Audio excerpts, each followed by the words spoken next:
W Szwecji nigdy czegoś takiego nie było. Żaden kraj w Europie nie jest w podobnej sytuacji. Oświadczył w czwartek wieczorem w orędziu do narodu premier Szwecji Ulf Kristersson, informując jednocześnie, że do walki ze zorganizowaną przestępczością zostanie wykorzystane wojsko. Nadszedł czas, by wezwać wojsko. W Szwecji mamy podwyższony poziom terroru. Policja nie jest w stanie wykonać całej pracy przeciwko przestępczości.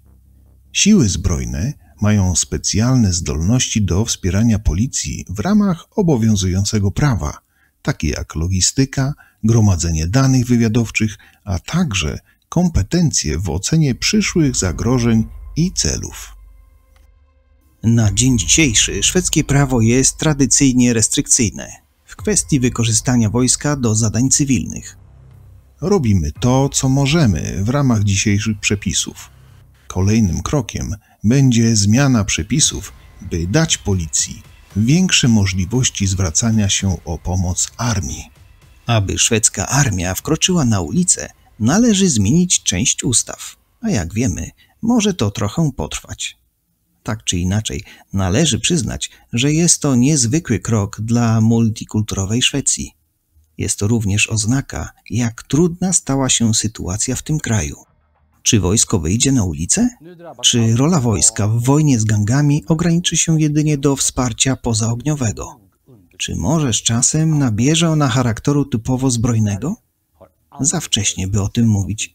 Na widoczne zmiany pewnie będzie trzeba poczekać.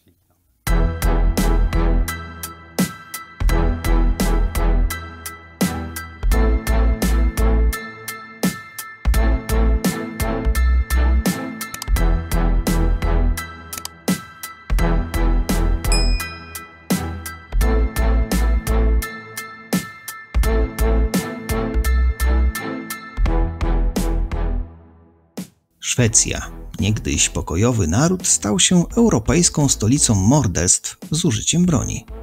Czy faktycznie jest tak źle, że policja poprosiła rząd o pomoc, a ten zaangażował armię w walce z gangami? Śledząc codzienne doniesienia szwedzkich mediów, można odnieść wrażenie, że nie ma dnia bez strzelaniny. Statystycznie ujmując poziom przestępczości w Szwecji, każdego roku w strzelaninie ginie co czwarty mieszkaniec tego kraju. Można by rzec, przecież to nie tak dużo, a jednak w skali europejskiej liczba ta wynosi jedynie 1,6. Ta liczba także niewiele mówi. To spójrzmy zatem na statystyki policji. W 2022 roku w Szwecji zarejestrowano 388 strzelanin. Spośród nich 61 zakończyło się zgonem, a 106 osób zostało rannych. Ogólnie w 2022 roku zgłoszono około 1,44 miliona przestępstw, co oznacza, że każdego dnia popełnianych jest niemal 4000 przestępstw różnego rodzaju. Powtórzę, 4000 przestępstw każdego dnia. Dla porównania, w Norwegii w 2021 roku popełniono 279 512 przestępstw. To dane ze strony norweskiej policji. W przeliczeniu na dzień daje to liczbę 766 przestępstw. Wrzesień tego roku okazał się najgorszym miesiącem w historii, bowiem w strzelaninach zginęło 12 osób. Wskaźnik morderstw z użyciem broni palnej jest 30-krotnie wyższy niż ten w Londynie. Rosnąca fala przemocy to sprawka przede wszystkim gangów, które walczą o poszerzenie swoich wpływów w największych miastach, choć coraz częściej odnotowuje się porachunki gangów w mniejszych skupiskach miejskich. Policja wyznaczyła 60 stref lub nazwijmy to obszarów wrażliwych, które to podzielono na 3 grupy. Ja skupię się na strefie szczególnie wrażliwej, do której w pierwszym rzędzie ma być skierowane wojsko.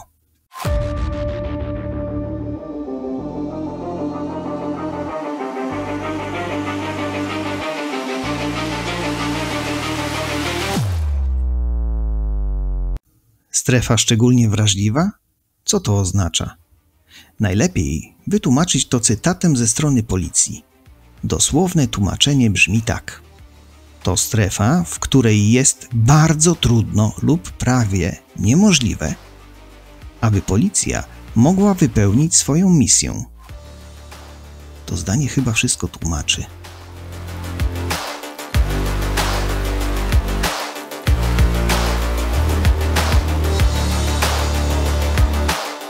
Rząd Szwecji mówi dość walk gangów i zwrócił się do armii o pomoc. Premier Szwecji przyznał, że do tej sytuacji doprowadziła nieodpowiedzialna polityka migracyjna oraz nieudana integracja. Dodał również, że szwedzkie ustawodawstwo nie jest dostosowane do wojen gangów i dzieci żołnierzy, w rozumieniu młodocianych przestępców, których nie odstraszają niskie kary. Ale wkrótce się to zmieni.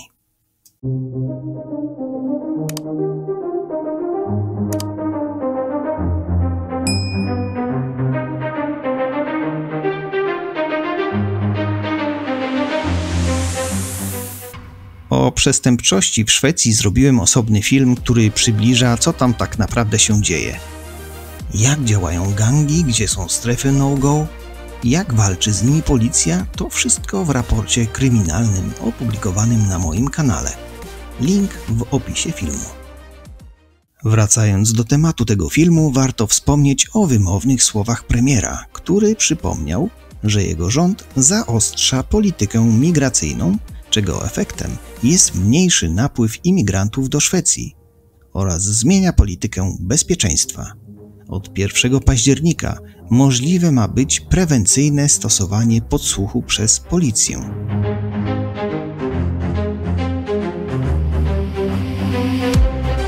Na koniec powrócę jeszcze do ważnych i długo wyczekiwanych przez Szwedów słów premiera. Będziemy polować na gangi i je zwalczymy. Jeśli wśród nich będą obywatele Szwecji, zostaną osadzeni w więzieniu na długi czas.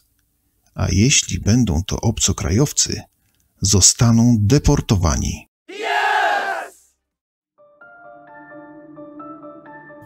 Mam nadzieję, że słowa premiera nie są jedynie obietnicą bez pokrycia i Szwecja wreszcie się obudzi.